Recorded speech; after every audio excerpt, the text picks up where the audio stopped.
Nadreen, आप देख रहे हैं क्राइम टाइम न्यूज। मैं हूं आपका दोस्त Qaiser Khan, bureau chief crime time news. हर तरह की खबर से जुड़े रहने के लिए हमारे चैनल को लाइक करें, सब्सक्राइब करें और देखते रहिए crime time news. For this putting together this wonderful occasion, I thank you wholeheartedly and all the very best.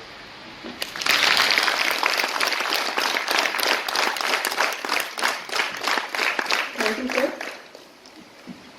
May I now invite the colleagues of Sir Sri K.S VYAS to please share some of his experiences. He was not allowed to really bloom fully.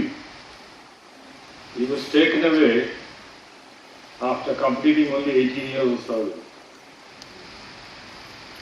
But within those 18 years, he has done what most of the police officers of this country. E-context law, I must tell you, what are his contributions? Much has been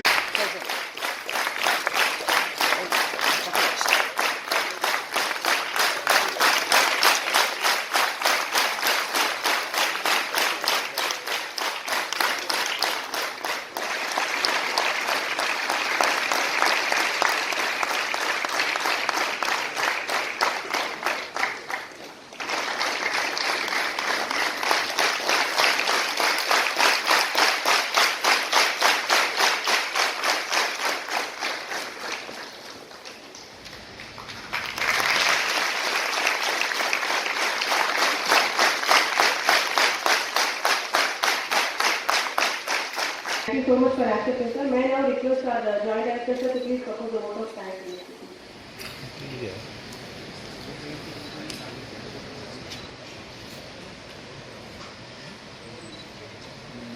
This is to thank our esteemed chief guest for sparing his valuable time. And in this respect, I take this opportunity to thank one and all for their life. the distinguished, the chief guest of the function,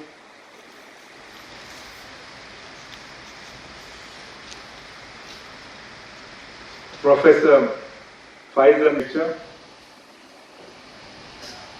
and one of the distinguished senior officers of Andhra Pradesh cadre, Mr. M.V. Krishna Rao Garu, and be the director of the academy. Similarly, another distinguished officer and who has been the director of this academy, Mr. Ratan, Vyas Memorial Lecture without fail.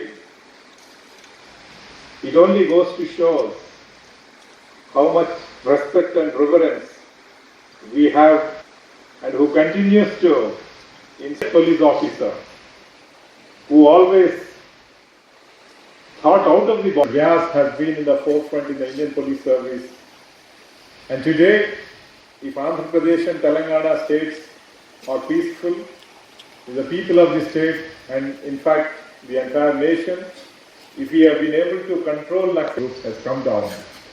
We must give credit to such innovations and innovators, and in reverence and in respect to these services, to the police service and the society at large, we organize this lecture on a regular basis, and it is our fortune today to have an expert of this magnitude, a constitutional expert in the country is Naisar, and who also heads various positions at the national level and international level.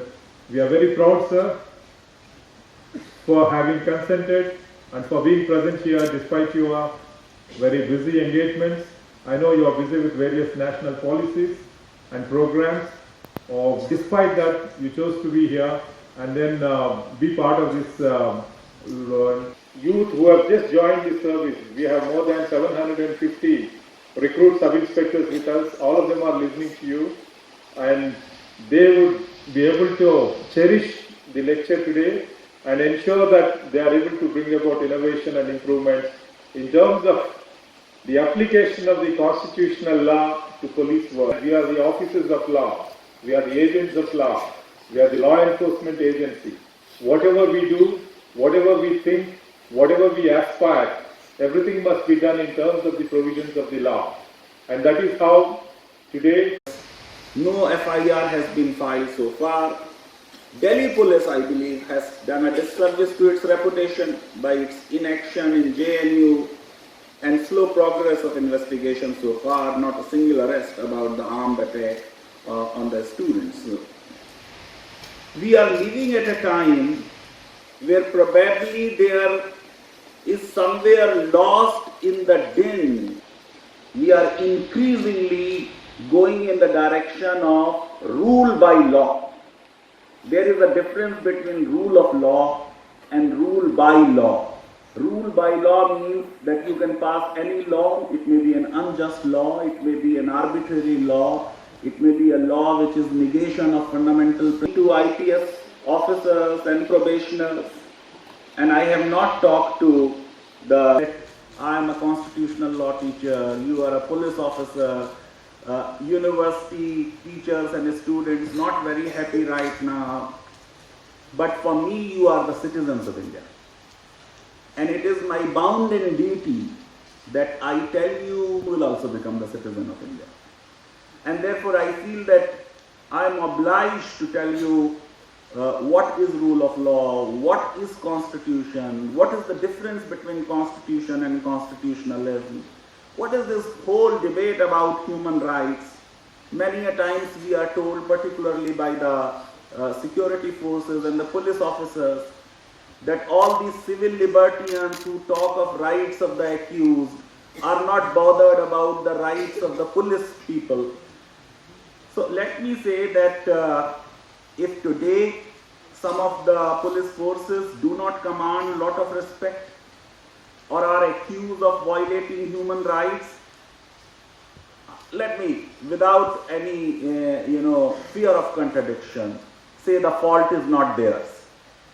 The fault is entirely mine, and I say it with full the expectations of our Constitution.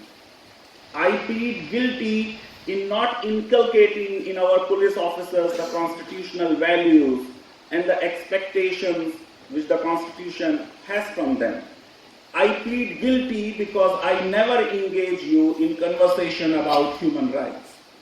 And I plead guilty because I never raise my voice against your poor service conditions. I plead guilty for not writing that the lower rank police officers are still called inferior officers in Section 7 of Archaic Police Act of 1861. And I must plead guilty for never talking about your human rights. In fact, let me plead guilty for not even considering you as a human being and